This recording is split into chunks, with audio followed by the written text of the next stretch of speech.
From the world headquarters of Fox News, it's The Kelly File with Megyn Kelly. New reaction tonight to how the media is handling the latest sexual misconduct accusations against Donald Trump. Trump's supporters are slamming the allegations and their timing and defending the nominee. Joining me now to discuss it, Monica Crowley, Fox News contributor and former foreign policy assistant to President Nixon.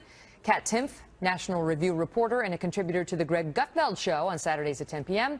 And Krystal Ball, a Clinton supporter and senior fellow at the New Leaders Council. Great to see you all. Monica, you've been such a defender of Trump's all along, and yet also a defender of women. And so I'm very curious as to your take on this. I mean, you have at least 6 women now coming forward on the record. And do you think it was all coordinated? Do you believe that? Well, presidential campaigns have always involved some October surprises to try to derail other candidates. I mean, that's just the way the game is played, whether you like it or not.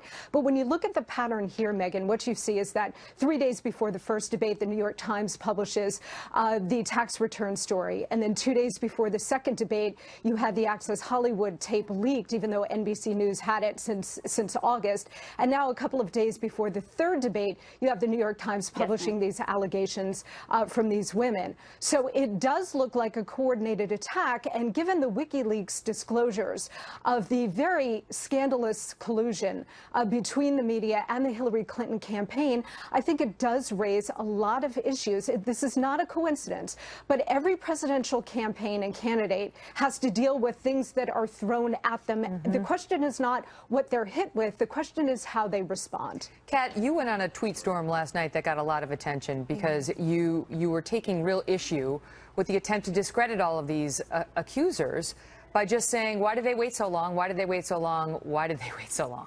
Yeah, a coordinated attack, that's really taking it pretty far. It's typical for women in this situation to wait so long. The whole reason that powerful men go after less powerful women is because they don't have power and they can't say anything.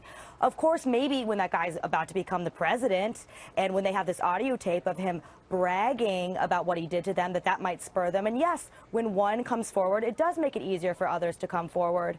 And I think that you should at least consider it's possible that maybe a 22-year-old didn't at the time feel comfortable taking on a billionaire with a lot of influence and power when she was a secretary.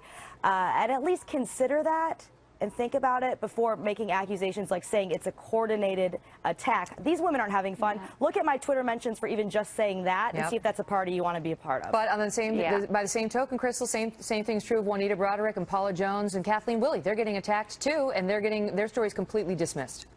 That is absolutely the case, Megyn. And here's the thing. I'm not here to defend Bill Clinton, and I'm not voting for Bill Clinton this November.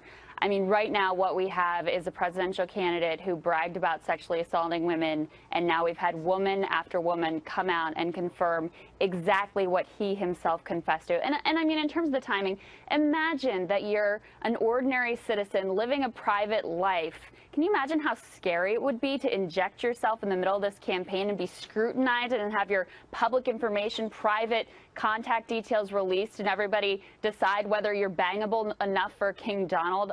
I can understand why a lot of these women were hesitant. Monica, I'll give you the last word, but especially when you've already seen some very prominent women come under attack relentlessly, who, you know, he never let up on for months and months and months. And I'm not just referring to yours truly. I mean, you tell me how, you know, this 22-year-old secretary was probably feeling about coming forward and accusing him. Yeah, look, I don't know, and none of us know the truth about any of this. We weren't in the room, so we don't know, and we are in a he said, she said situation. I just think from a political standpoint, it is a question of how Donald Trump is going to handle this going forward. There could be something of a backlash effect if voters start to perceive that this is a pile-on, and it could actually perform the impossible. I'm sorry, more evidence against somebody. More evidence against somebody. You're saying more evidence against somebody is going to make more people think he's not guilty? What planet is this? Remember that the backlash actually worked in Bill Clinton's favor. Go ahead. I'm saying more evidence, more people accusing him. You think it's going to make him look more sympathetic? Well, that's what happened with Bill Clinton. Okay. No, it had a backlash effect. We're going to leave it at that. Thank you, ladies, all. Thanks. Up next, Charles Krauthammer on 2016 and America.